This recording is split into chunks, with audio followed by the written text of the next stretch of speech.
que no son bocetas, sino son restos celulares. Esto corresponde a lo que son las plaquetas. Siempre hablamos en la sangre. ¿Qué cosa es la sangre? La sangre es un producto de la médula ósea. Quiere decir que tiene serie roja, serie blanca y serie megacariosa. Ese es el lenguaje que van a emplear ustedes, estas tres células.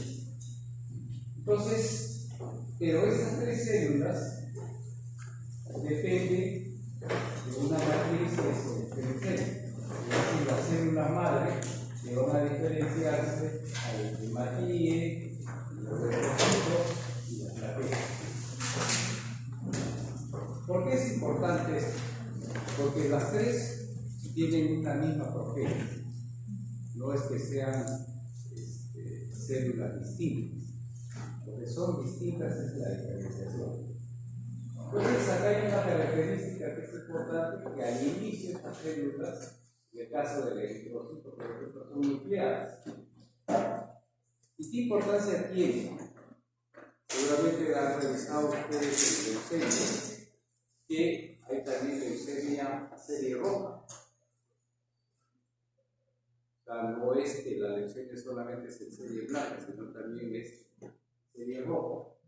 Porque a este nivel pueden tener alteraciones y hacer una reproducción potencial que puede generar leucemia. Luego, esta célula lo que hace es eliminar todo lo que no sirve. Elimina mitocondrias.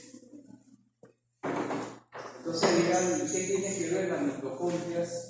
¿Por qué nos está hablando de mitocondrias? ¿Cuál es la importancia de las mitocondrias? ¿Para qué sirve la mitocondria? ¿Energía?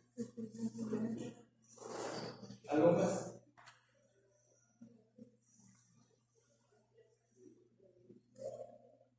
¿Qué hace la mitocondria? ¿Cómo hace la vía mitológica?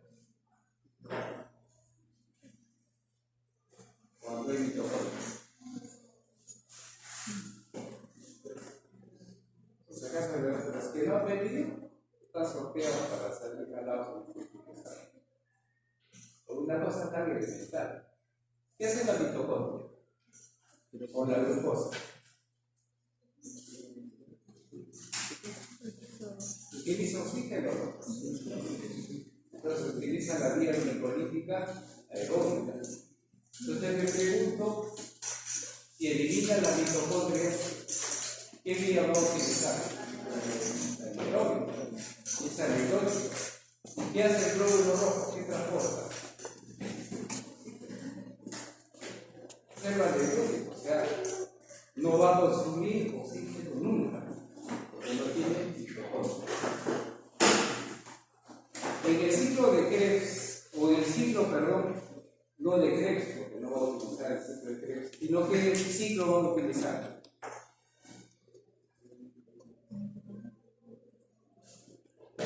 la vía de las, incluyendo ustedes, la vía de las pentosas. ¿Y qué se forma en grandes cantidades en la vía de la pentosa? ¿Cuál es el producto? ¿Ah?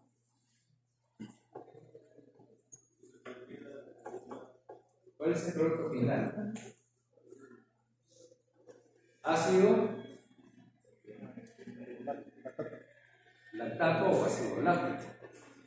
Por lo tanto, tiene que tener gran cantidad de enzimas. ¿Qué enzima? ¿Quién metaboliza el lactato? La deshidrogenasa láctica.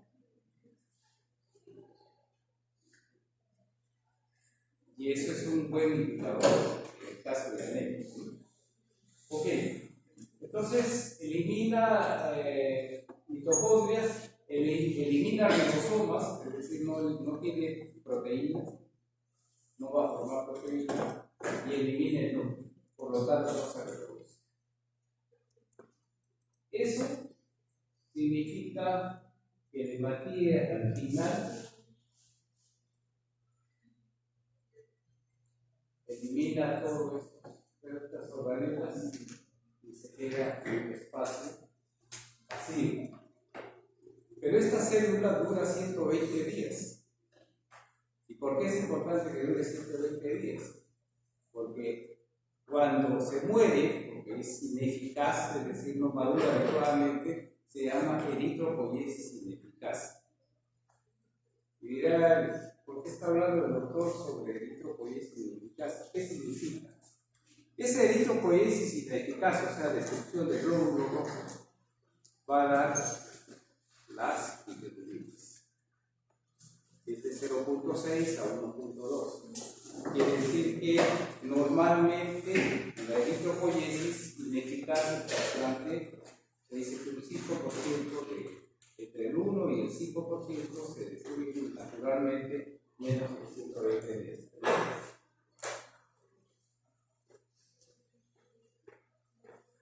Entonces, los hematíes representan el 40-45% del volumen sanguíneo y el 90% de los elementos porós. Es una célula simple, no sintetiza ADN, no sintetiza proteínas, no crea grasas, no puede oxidar carbohidratos y solo puede utilizar la glucosa bajo la vía de la vía aeróbica, ¿no? Si yo tengo carbohidratos, proteínas y lípidos, ¿cuál es el más alérgeno? Y han hecho metodología, supongo. ¿Cuál de esos elementos es el más alérgeno, que produce más alergia? ¿Carbohidratos, proteínas o lípidos? Proteínas. Y esta membrana del glóbulo rojo, el 50% es proteína. Lo que quiere decir que es altamente alérgeno y puede producir muertes o reacciones. Una característica es este esqueleto formado por la efedrina y la tina. Este es el citoesqueleto. ¿Cuánto mide un capilar? Este de acá, que se transforma la arteria en vena. Ahí hay un capilar. ¿Cuánto mide? Cosa simple, ¿no? Desde YouTube y nada. Que se supone que ya estudiaron eso. Una micra. ¿Cuánto mide un glóbulo rojo?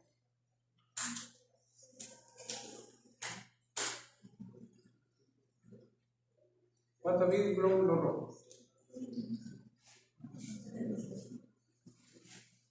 ¿Cómo puedo hablar de anemia si no sé lo mínimo del glóbulo rojo? 7 a 7.5 micras.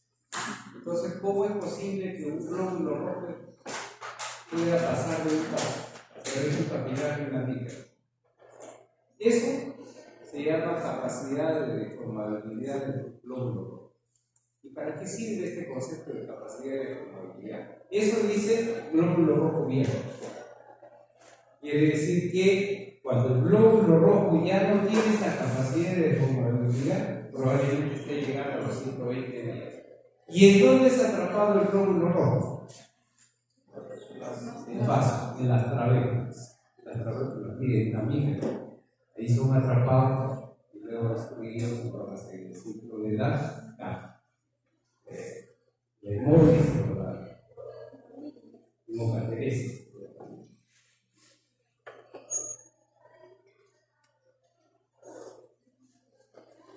Los líquidos. Tiene dos líquidos. Uno que se une al fósforo y va a formar el fosfolípido. Bueno, ¿por qué hablamos de líquidos en esta clase de anemia? Porque va a tener una porción hidrófoba y una porción hidrófiba. ¿La sangre qué cosa es? El líquido. ¿Qué cosa es? Agua. Si tuviera una porción hidrófoba, no podría circular el glóbulo rojo de la sangre. ¿Estamos de acuerdo? Entonces tiene una porción hidrófila, está en el polo exterior, una porción hidrófila. Y al final, ¿qué cosa va a dar los líquidos en la membrana del glóbulo rojo? ¿Cómo se llama la sumatoria de cargas? Ya le dije, ¿no? Obviamente va a dar las cargas eléctricas de la membrana. ¿Cómo se llama? Potencial Z. Ese es el potencial Z.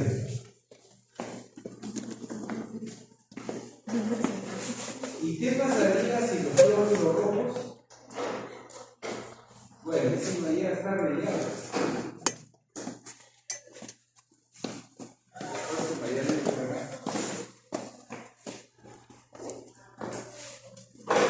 ¿Qué importancia tiene las cargas? ¿Por qué los glóbulos rojos no se pegan? Se puede pegar con los glóbulos rojos, ¿no es cierto? ¿Por qué no se pegan?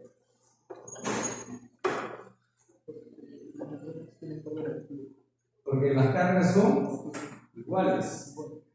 Si son iguales, se repelen. Si fueran al revés, positivos y negativos, se van a estar. Se puede hacer una trombosis. Entonces, la polaridad de la membrana del glóbulo rojo es pasiva. Seguramente le voy a preguntar en el examen en qué casos se produce esa, a ver, que los hematíes se junten. Es cierto, se juntan. Y eso se llama el fenómeno de Goulombs o Gauss, el potencial Z. ¿Cómo se puede cambiar el potencial Z? Muy fácil. Viene un anticuerpo, se pega a ese hematíe, cambia la polaridad, los glóbulos rojos se van a dar un otro.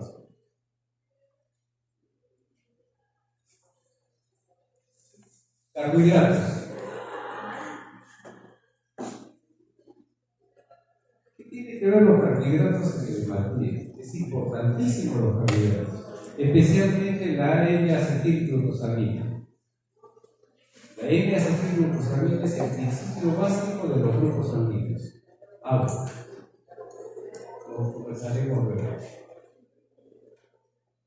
Los glóbulos rojos tienen receptores para la glucosa, ¿no es cierto?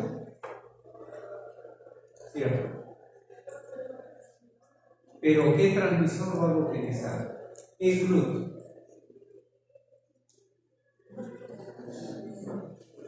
Ahí está, ¿no?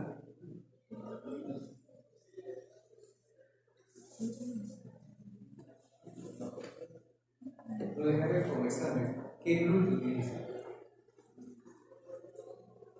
¿Por qué es importante? Porque si no utiliza GLUT4, la glucosa va a ingresar rápidamente al intracelular y se va a unir aquí a la hemoglobina. La hemoglobina predominante es la A1. Al entrar la glucosa se va a unir a la hemoglobina 1C, a la hemoglobina de la glucosa y va a formar la hemoglobina 1C. Esta hemoglobina 1C o 1 más C, ¿cómo se llama esta hemoglobina? Hemoglobina. Se dice que un paciente está descompensado con sus niveles de glucosa son mayores a 5.6, 4.3 de hemoglobina glicosilada. O sea, en otras palabras, no hay intercedes. Pero en la glucosa hay una vía que va a formar esta sustancia, el 2,3-difosphoglicerol. ¿Alguien sabe qué cosa es el 2,3-difosphoglicerol? A ver, 2 minutos. Y entiendan, ¿no? Porque si no, van a repetir todo lo que les han engañado probablemente hasta este momento. El glóbulo rojo va al pulmón capta el oxígeno y elimina el CO2. Se transforma en la oxidada, luego va al tejido, suelta el oxígeno y capta el CO2. ¿Cierto o falso? Forma la oximoglobina, la carboxihemoglobina. ¿Cierto o falso?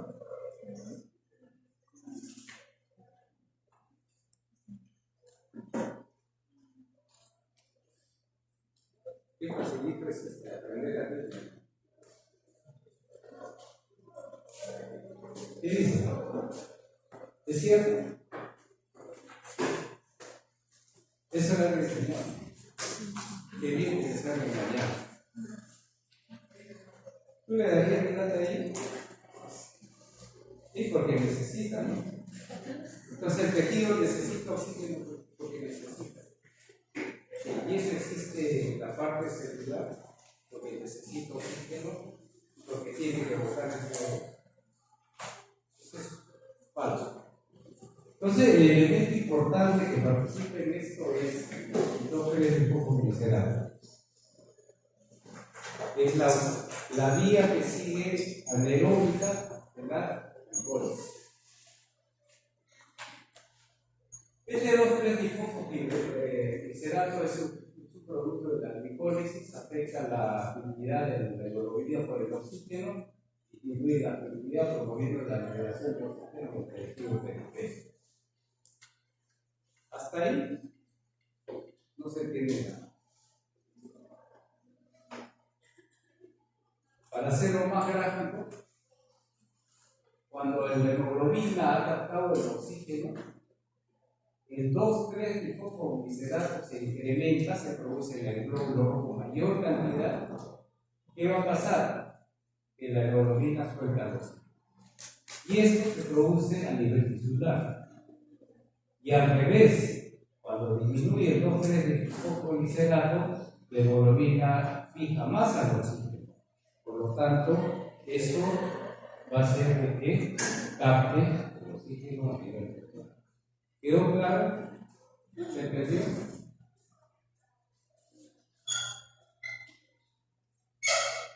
¿Hay silencio? ¿Me entendieron bien o no entendieron bien?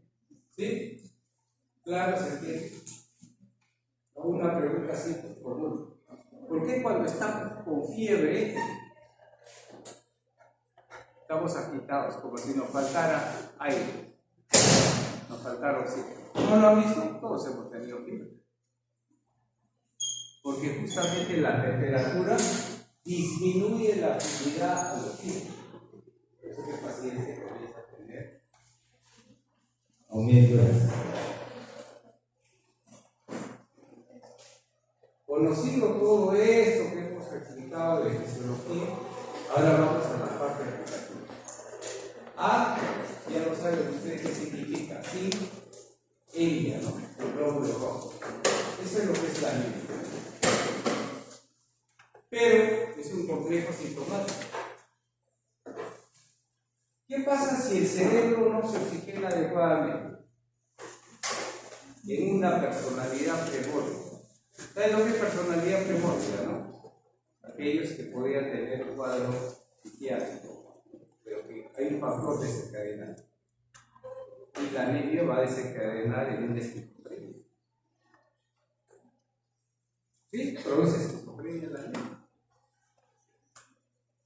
Cuadros psicóticos, alteraciones que van por el lado de la anemia. Entonces, la anemia no es solamente tener glóbulos rojos bajos, sino incluye tener todo un complejo sintomático y depende de la elección de esta hemoglobina, que va a generar una hipoxia. Por lo tanto, como dice en la segunda lectura, la anemia no es una enfermedad, un síndrome. Entonces, pregunta en salud pública sería muy fácil. Digo que todos los niños tienen anemia ferropénica y tengo que contarles, ¿eso es así? por eso que no mejoran los niveles de anemia. Y les cuento un chiste, ¿no?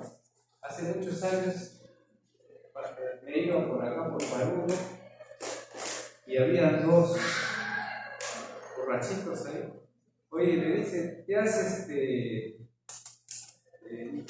tomaste las pastillas que está en el Ministerio de Salud para los parásitos.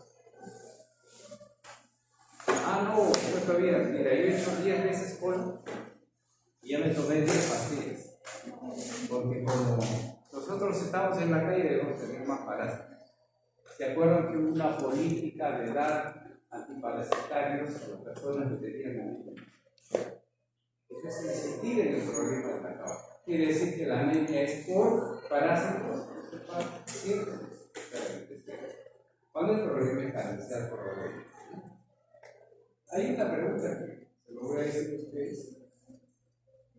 Yo tengo un paciente, seguramente en la historia lo van a ver, un paciente que tiene parasitosis, antecedente de parasitosis, y también puede ser carencial, falta de alimentos.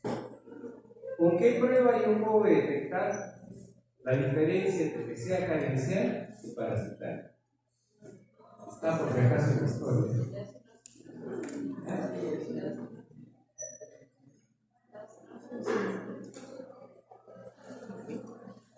Y no es. Estos son los valores de hemoglobina, dependiendo de dónde están. Están en el nivel del mar o están a nivel de la luna. Entonces, recién nacidos, entre 14 y 19, menor de 1 año, más a la 3. Entonces, se pregunta, oye, ¿por qué los niños de 1 año su hemoglobina está mucho más baja? Entonces tenemos hemoglobina alfa, beta, delta, gamma. Estas hemoglobinas a nivel del feto se producen en el vaso y en el hígado. No son dependientes de médula ósea. Obviamente se tienen que vestir. Y tienen otro tipo de hemoglobina, no es hemoglobina alfa. Entonces, los niveles bajan. En varones es de 13 a 18, a nivel del mar, mujeres de 12 a 16, y las gestantes 11. Y solamente para aclarar, no existe la palabra anemia fisiológica. Uno va a ver fisiológicamente anormal. ¿Qué significa? Lo que pasa es que en gestantes tienen un aumento de peso, más o menos de 12 kilos, y un fenómeno de hemodilución. Esta hemoglobina baja a estos niveles, pero por hemodilución, no porque sea anemia. Esta es una definición de anemia cuando es menor de 13 gramos en varones, menor de 12 gramos en mujeres, gestantes menor de 11, y niños menores de 12 años, menos de 12 gramos. ¿Cómo clasificamos las anemias? Las anemias lo clasificamos en anemias congénitas o adquiridas. Podemos decir por el tipo de educación, anemias agudas o crónicas. Un niño puede vivir con 5 gramos de hemoglobina.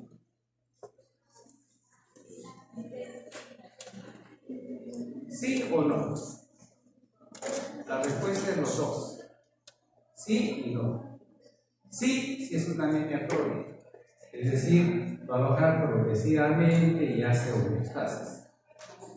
No, si es una anemia crónica, no va a soportar esa pérdida.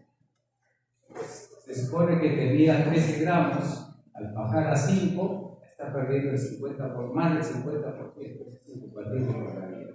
Mayor de pérdidas del 30% de volumen sanguíneo ya requiere transfusión, y 50% es incompatible con la vida.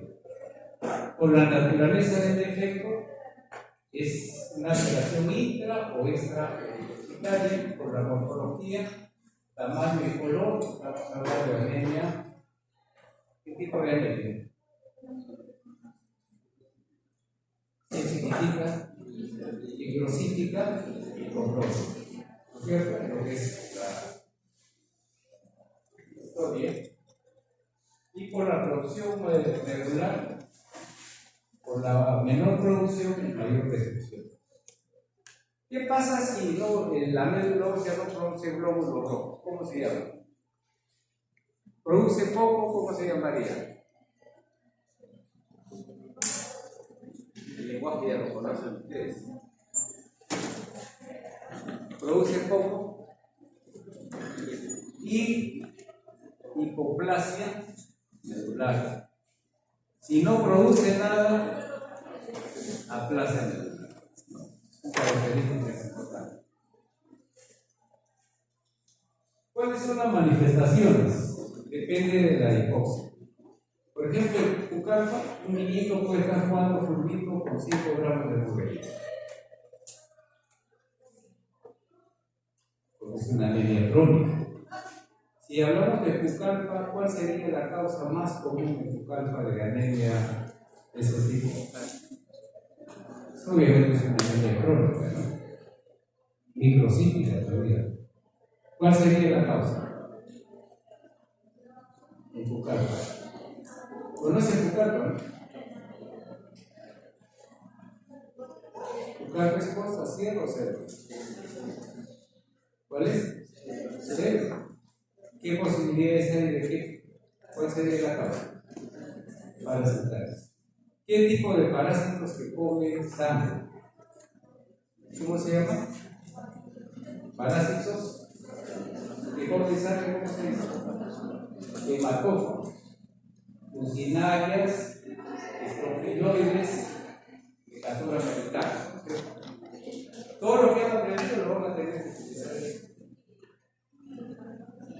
Depende entonces de la gravedad, la intensidad del ejercicio físico. Obviamente no van a soportar mucho ejercicio, duración del proceso anémico y la compensación fisiológica de la ley. Le voy a poner un caso que es muy importante de fisiopatología. Muy importante. Ustedes están en la emergencia con un paciente y el paciente está pálido completamente. Calculan 5 o 6 gramos de hemoglobina. Viene el laboratorio, le hacen la prueba y ¿qué cosa encuentra? 11 gramos de hemoglobina. El laboratorio no sirve. ¿Cómo va a tener 11? Yo estoy viendo que está hecho un papel, como decimos nosotros. Bueno, es muy simple. La sangre, los hematíes de la piel, del hígado y del vaso van a ir al torrente circulatorio, produciendo una compensación. ¿Cuándo se produce la descompensación? 6 horas después. Es decir, si el paciente ha sangrado, paró el sangrado, lo que estamos viendo es una manifestación de homeostasis. ¿Por qué? Porque esos valores de hemoglobina se van a descompensar en las 6 horas.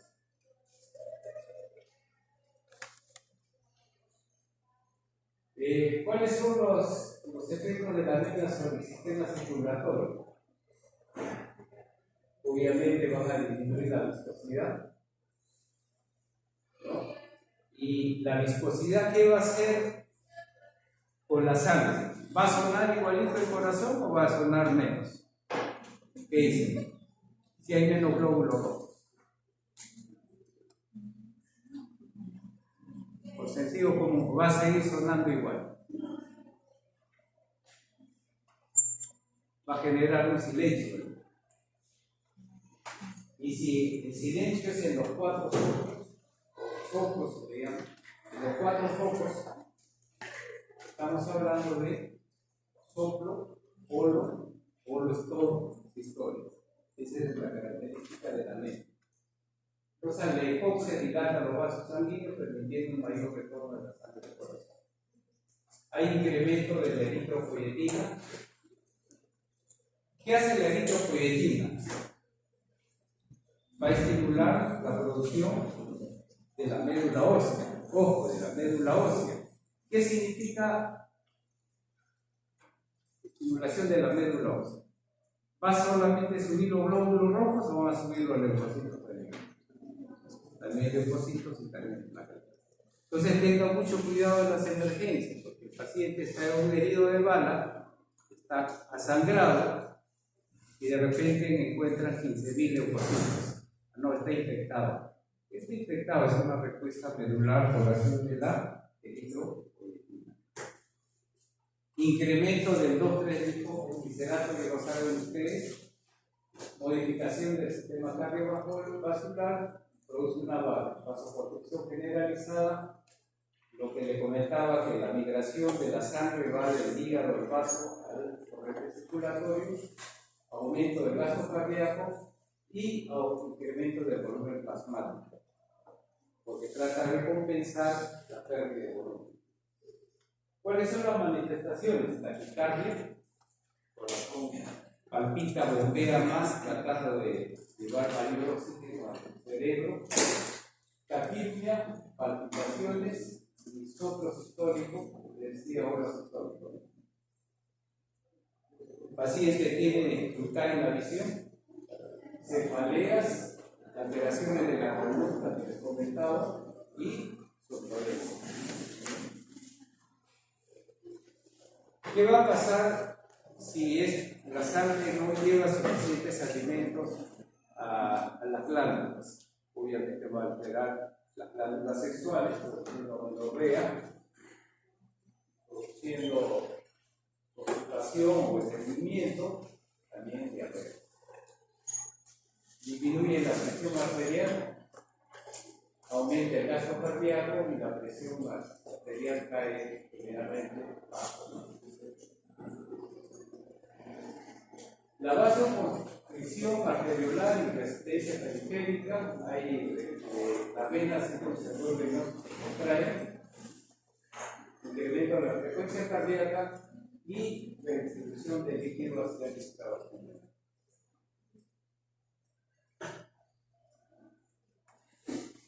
A ver, una pregunta así. ¿Cuánto es el volumen de sangre de una persona? Pregunta básica. En otras palabras, ¿cuánto de sangre tenemos? ¿Cuánto? 5 litros.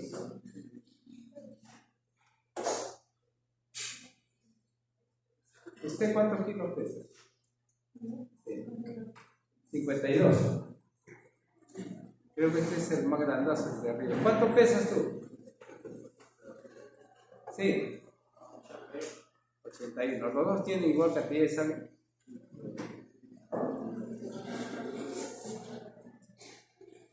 Entonces, ¿cómo saber qué cantidad de sangre tenemos? Este es el cuadro.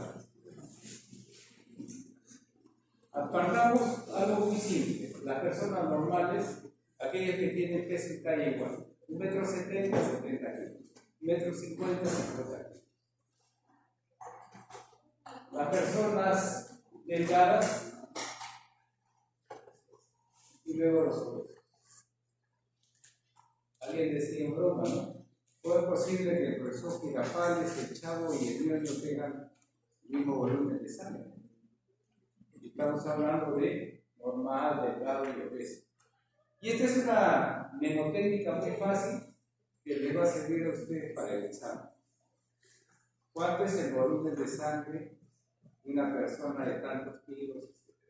Bien fácil. El normal tiene 70 mililitros por kilo de peso.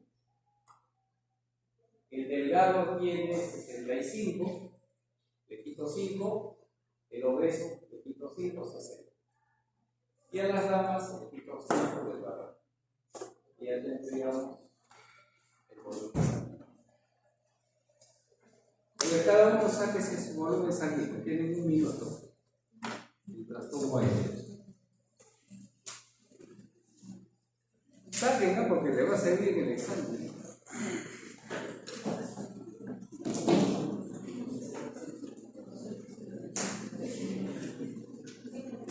Y eso se lo graban de memoria para toda su vida.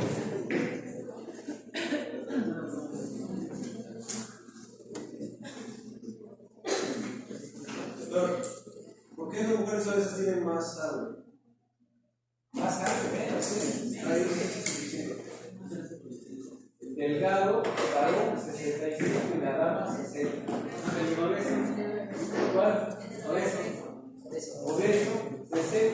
55. Acá es 5. Me equivoco. 55. ¿Ya sacaron?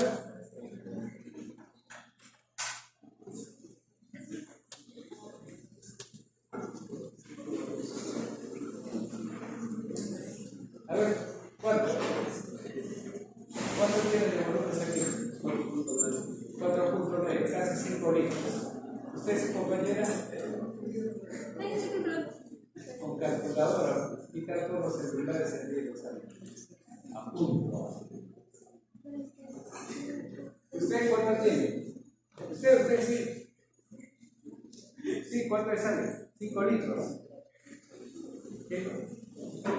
Entonces, hay una diferencia que no está en las apariencias. Los bebés, no hay diferencia entre hombre y mujer. 80 mililitros por kilo de peso. ¿Ya? Los bebés, 80 mililitros por kilo de peso. Y en el caso de los atletas, tienen 5 más. 5 más que el varón, 5 más que el varón. ¿Sí? ¿Quedó claro entonces el concepto del volumen sanguíneo? La siguiente pregunta. ¿Qué cosa es hematocrito? Es la relación de glóbulos rojos respecto a la sangre. ¿Estamos de acuerdo? Si yo digo 45 de hematocrito, 45%, quiere decir que tengo plasma 55%. ¿Estamos de acuerdo? Entonces, si yo doy el peso y el hematocrito, puedo sacar el volumen plasmático. ¿Ya? Esto ya lo hacen en su casa. ¿Cuál es el volumen plasmático de una persona de tal? Bien, entonces, ¿cómo hago el diagnóstico de anemia ferropénica? Ya estamos hablando de algo muy específico. Las anemias pueden ser megaloblástica, ferropénica, de tipo mixta, de tipo aplásico, etcétera, etcétera. Puede ser muchas las causas de la anemia, parasitaria. El cuadro clínico dependerá entonces de la historia. El elemento más importante de diagnóstico es el hemograma. El hemograma estudia las 3 series: serie roja, serie blanca y serie megalocítica. Serie blanca, leucocitos; serie roja, los hematíes; y serie megacardiocítica, las plaquetas. ¿No? Acá un comentario. ¿Qué nos indica trombosis? Trombocitosis, perdón, ¿qué es diferente a trombosis? Trombocitosis, aumento de trombocitos o plaquetas. ¿Por qué va a incrementarse las plaquetas? Porque probablemente haya un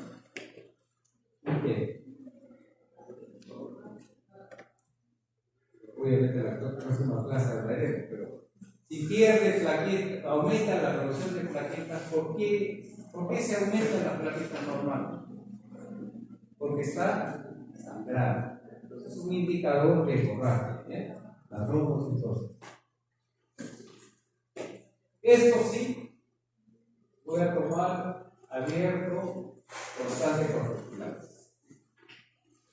Hay 2 tipos de constantes corpusculares. Una que lo hace la máquina, una máquina que lee citometría de flujo, cualquier hemograma, y el otro que tienen que hacer ustedes.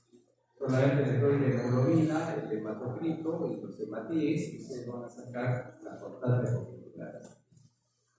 Entonces van a decir ustedes que están jalados, el doctor no puso en la clase cómo se hace la constante. Así que voy a revisar la tarjeta. El hierro sérico, la transferrina. Hay 2 tipos de depósito de hierro. El hierro de la sangre circulante, que se llama ferritina, y el hierro que está en los huesos, en la médula ósea, que se llama hemosiderina. Entonces son los 2 depósitos, ferritina y transferrina.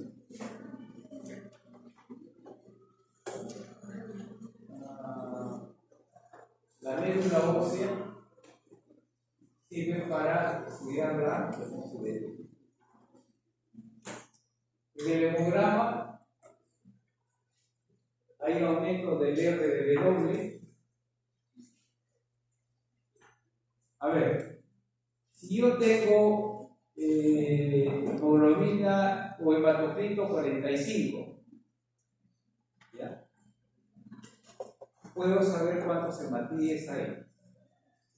Entonces, cuando aumenta el número de hematíes, entre comillas, es que los hematíes no son del mismo tamaño, sino son mucho más pequeños. ¿Cómo yo sé que hay ese cambio de tamaño en el glóbulo rojo? A través del RGW. La microcitosis y la isotomía lo voy a ver por las constantes corticulares. Los leucocitos no tienen nada que ver. Las plaquetas tienden generalmente a una trombocitosis por el tema porque se absorbe ese hemográfico. Y lo que está viendo es un hemograma normal. Los glóbulos rojos crean el color, el tamaño. Este es un leucocito neutrócito y este de acá chiquito son las plaquetas. Vamos a ver cómo sería una anemia transgénica. Que acá hematíes de diferente tamaño, tiene que haber chico, pequeño normal. Entonces estamos hablando de microcitosis. El color de hematíes transparente, va a haber una dicotomía. Y vamos a observar ustedes acá mucho más los glóbulos rojos hipotróficos, ¿no? Hay diferentes formas, tamaños, hay anisocitosis y policitosis. Acá vemos otro tipo de anemia hemogénica. Hay una microcitosis y hay.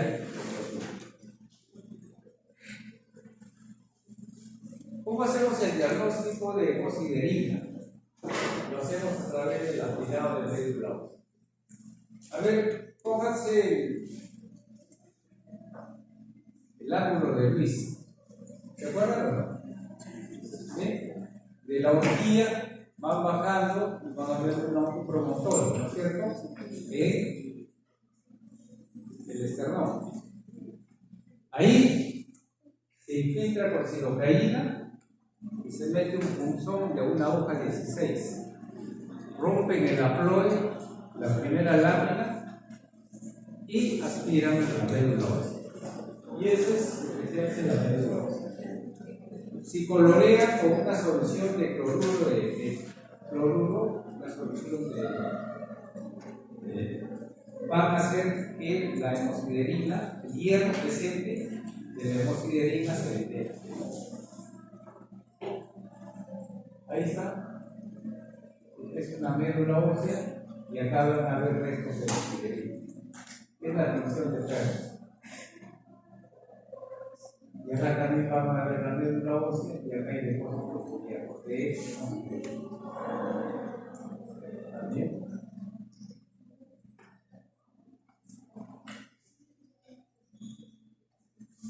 ¿Qué pasaría si a un paciente que su médula ósea no responde le doy cantidades de hierro?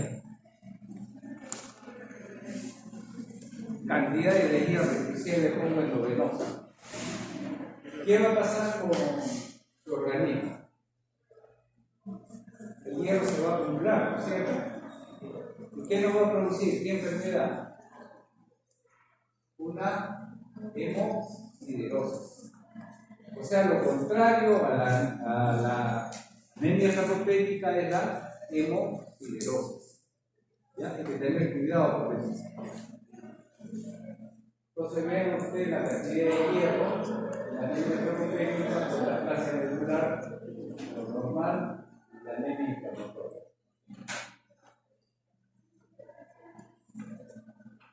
¿Qué cantidad de hierro necesitamos diariamente consumir para vivir entre comillas normal?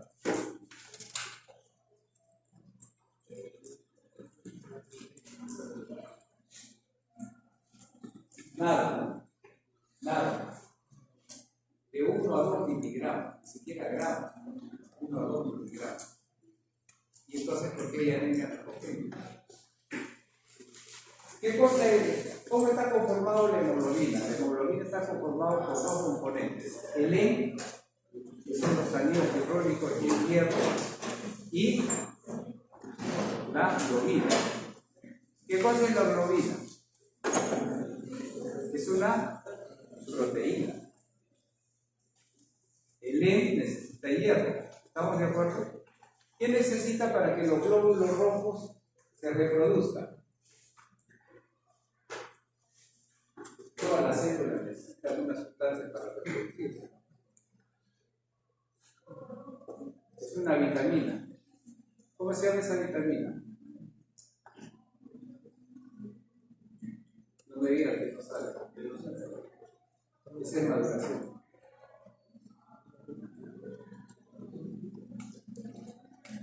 Porque si no tiene esta sustancia, no se va a reproducir la célula madre, ¿no es cierto? ¿Cómo se llama? Me imagino los que no están en la clase, pero complicado. Ácido fólico.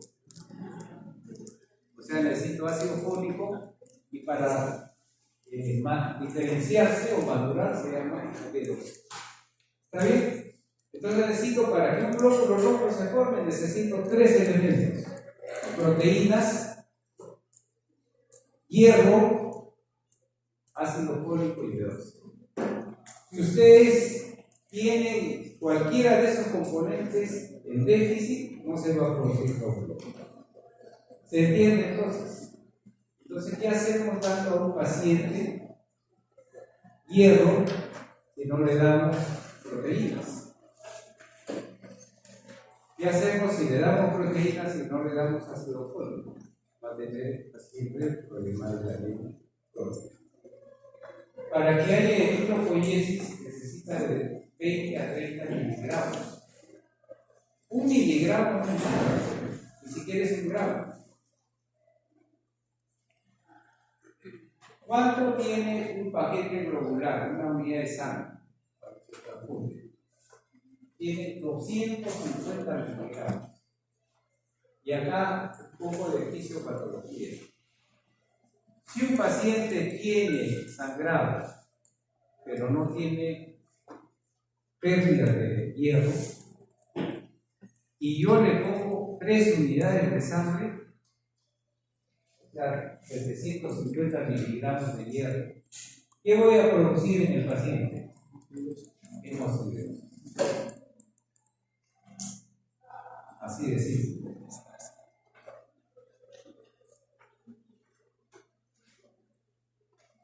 La anemia megaloblástica. Esto es más fácil. La anemia megaloblástica, ¿dónde se absorbe la B12? Intestino delgado y parte también en el estómago. Entonces, pacientes que son alcohólicos, obviamente van a tener deficiencia de B12. Personas que tienen gastritis, úlceras, van a tener deficiencia de B12. En la anemia megaloblástica también aumenta el RB doble, pero no por estar pequeño, sino son intensos, ¿no? Por eso se llama mega, es de grande, y blasto, megaloblástica, ¿no? Hay macrovaricitosis, hay leucopenia, es una característica, y aprendan esto: hipersegmentación del neutrófilo. ¿Cómo se llama esa palabra, hipersegmentación del neutrófilo? Se llama desviación derecha. O sea que el neutrófilo tiene 2, ¿no? Pero en este caso tiene 5. El núcleo está segmentado en 5. Se llama polisegmentación o desviación derecha.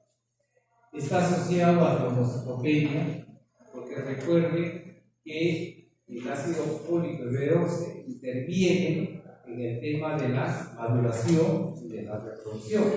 Entonces las plaquetas no se van a fraccionar, se van a quedar pequeñas, bloqueadas, ¿no? Probablemente en megacardioplasma. En la médula ósea hay incremento de la hemosiderina porque no tiene nada que ver con el hierro, incremento de la celularidad como respuesta a la anemia, y hay detención de la maduración celular, que es de 2. Y acá tenemos una polisegmentación, también se llama desviación de leche en este caso.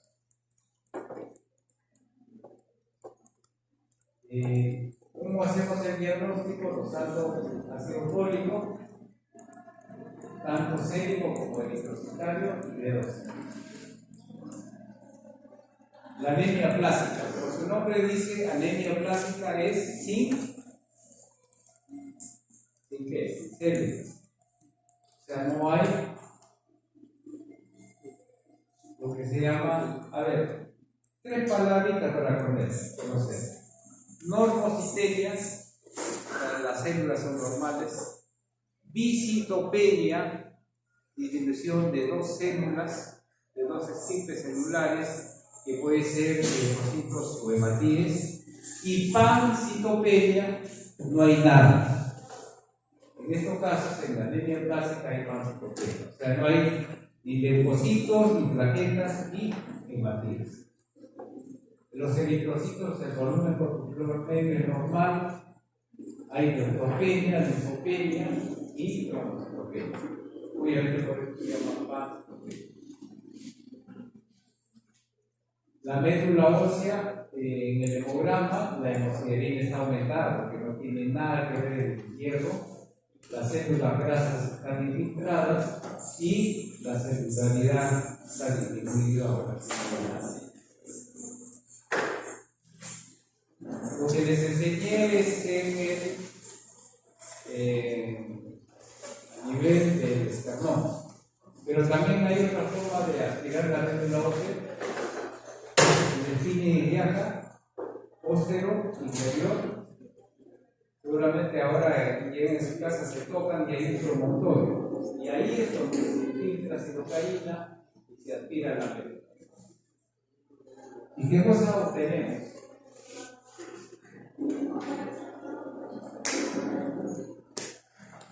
Vamos a obtener la médula ósea, en la cual se encuentran células jóvenes, serie roja.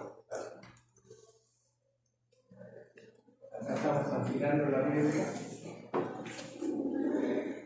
Acá hacemos el propis y acá sacamos este tubo. Y estos son los punzones para sacar la médula ósea. También podemos hacer biopsias de hueso cuando hay aplasia. Y esta es una médula ósea que estas células gigantes que ven son los megacarioblastos. Acá no hay células. Esta médula ósea, ¿de qué entidad se ve?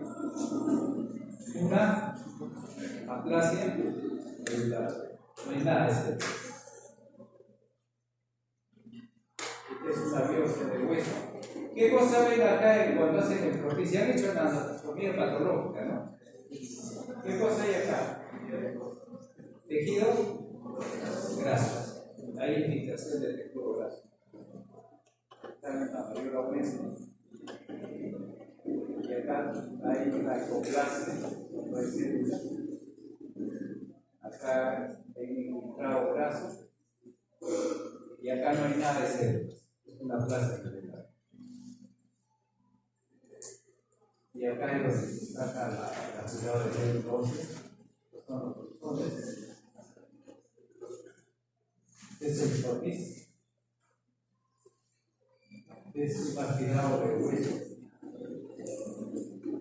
Generalmente está asociado a plasia medular. ¿Alguna pregunta, algo que no se entendió? Antes que me vote.